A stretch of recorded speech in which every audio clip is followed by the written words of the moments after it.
Are you listening? Welcome to the Nerf Report. My name is Brian. Thank you so much for joining us this week.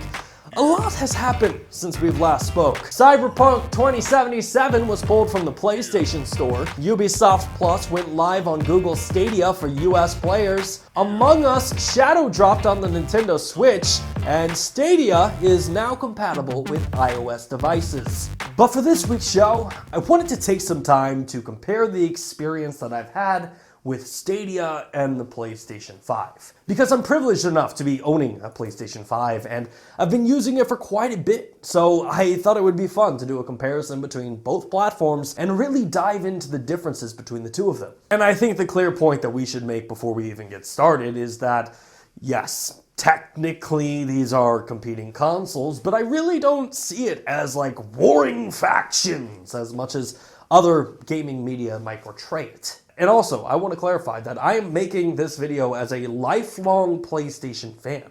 I've literally owned nearly every PlayStation product that has ever been made. And looking back on my own life, PlayStation has always been there for some of the biggest moments that I can remember. In fact, true story, when I was in high school, I sold my PlayStation Portable to GameStop just so I could have enough money to take my wife to prom. So in many ways, I have PlayStation to thank for being married to the incredible woman that I'm with today. And when it comes to Google Stadia, I'm a Stadia founder, and I've been using the service since the day that it was launched. And I bring all of this up to hopefully bridge that divide and explain to you that this isn't a video coming from some radical cloud-dwelling gamer or some random Sony pony on the internet. Instead, this is very much just a video from a fellow gamer. Now, when comparing Stadia to PlayStation, obviously, there are some major differences. For one, in my personal opinion, PlayStation is home to some of the best games that have ever been made. Sony is home to games like God of War, The Last of Us, Uncharted, and Horizon Zero Dawn. In fact, when it comes to exclusives, PlayStation is in a league of its own. And competing platforms like Nintendo, Xbox, or even Stadia have never really produced anything that competes on that level. And on the topic of the PlayStation 5, the one exclusive that I've had the chance to play is Spider-Man Miles Morales, which continues that same caliber of quality that I've come to expect from PlayStation exclusives. Stadia, on the other hand, does have some exclusives, but again, this is just my personal opinion here. None of them really have yet to come close to God of War or Uncharted. And just to call this as fairly down the center as possible, Stadia is still young. Games take time to make, and for the most part, the Stadia exclusives that we've seen, nothing has been internally developed. You know, the majority of them are exclusives that have been developed by second-party studios. So we have yet to see what a true first-party Stadia exclusive even looks like. Now, on the topic of the overall experience, this is where things get really interesting. Because probably the largest feather in Stadia's cap is that there are 0 installs, 0 load times, 0 updates, and no hard drive to worry about. Whereas within the first week of playing on the PlayStation 5, these were all issues that became apparent extremely quickly. The PlayStation 5 is roughly 700 gigabytes of available storage space, which only took me 6 games to max out. And each one of those games required time to download, install, and update, which meant in some cases I was looking at hours before I could even jump into a game. And I get it, for people who have yet to try Stadia, this is a hard concept to grasp. But on Stadia, none of that exists. When you buy a game on Google Stadia, you are instantly playing within the matter of seconds. You have 0 installs, 0 downloads, you just have games. And as someone whose available game time is at an all-time low, I mean, between working my full-time job, running this channel, being married, and along with many other responsibilities, some days I'm lucky enough to have 30 minutes to play video games. And when you look at it from that perspective, Stadia becomes extremely appealing. Because there is nothing worse than coming home ready to game, and once you boot up the console, you're met with a surprise update that you were not expecting. Now, on the topic of hardware, both PlayStation and Stadia have some extremely impressive tech behind their platform. The PlayStation 5 has an AMD GPU capable of 10.28 teraflops, 16 gigabytes of GDDR6 RAM, and a 825 gigabyte solid-state drive. Stadia, on the other hand, has a custom GPU capable of processing 10.7 7 teraflops, 16 gigabytes of RAM, and unlimited cloud-based storage. But for me, where Stadia begins to take the lead is on the topic of upgrades. PlayStation is notorious for mid-generation upgrades. The PlayStation 4 had the PlayStation 4 Pro, and I have no doubt that in a couple years we will see the PS5 Pro. But with Google Stadia,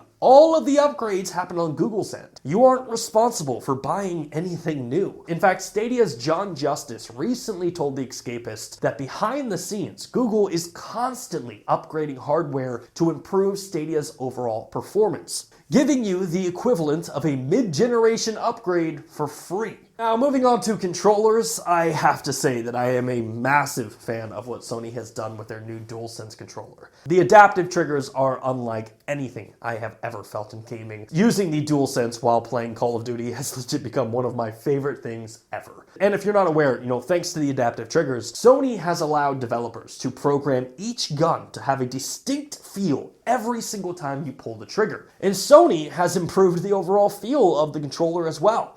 When holding the DualSense, it isn't uncomfortable, the size isn't too big, the triggers aren't awkward to reach, and the joysticks feel good to use. And Stadia's controller, on the other hand, is equally as impressive as well, because the Stadia controller, in many ways, is your console. Your controller will connect to the Wi-Fi and communicate with Google servers directly. While the controller does lack adaptive triggers, it does have unique features like Google Assistant, which allows you to use Google's AI to help open games, search for helpful videos, and much more. And from a comfortability perspective, I really have nothing to complain about with the shape or the position of the controller's buttons, triggers, or joysticks. The Stadia controller feels good to me. But again, just one clarification here. One of Stadia's selling points is that you can really use any controller you want. So while gaming on PC, laptop, smartphone, or tablet, you could use the DualSense controller or really any controller that you want. Although it should be pointed out, in doing so, features like adaptive triggers pretty much stay with the PlayStation 5, so don't expect to have adaptive triggers while playing games on Stadia. And I guess the final thing that I want to compare between these two platforms is cost. The PlayStation 5 is $499, whereas the Stadia Premier Edition is $99. And from a controller perspective, both platforms' controllers cost $70. And even then, the Premier Edition is $99, but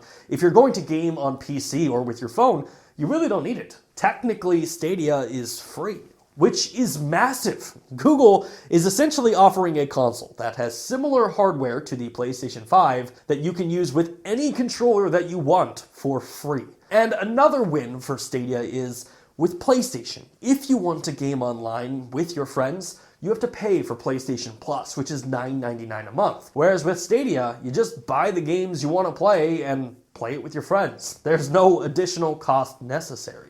But again, a lot of this is just my personal opinion based on using both platforms, and I understand this could differentiate wildly for different users, so I'm trying to be as unbiased as possible. However, in many ways, Stadia has presented itself as an extremely valid alternative to the PlayStation 5. Yes, PlayStation is still home to some of the greatest video games ever made. But outside of exclusives, if you want to play third-party titles like Cyberpunk 2077, Assassin's Creed Valhalla, Watch Dogs Legion, or even Immortals Phoenix Rising, Stadia has become an extremely valid alternative for gamers. And I think moving into 2021, that's going to be my direction.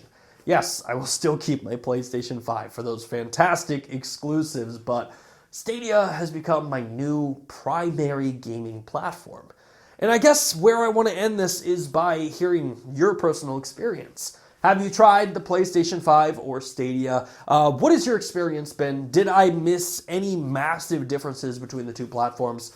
Please let me know your thoughts in the comment section down below. Hey, thanks again for checking out our channel. If you like what you saw and you want to see more content just like it, which who wouldn't, hit the subscribe button right there. And while you're down there, hit the like button. Maybe even consider becoming a Nerf Report Best Friend, just like the people listed down below did. In fact, don't you want to see your name there? I know I do.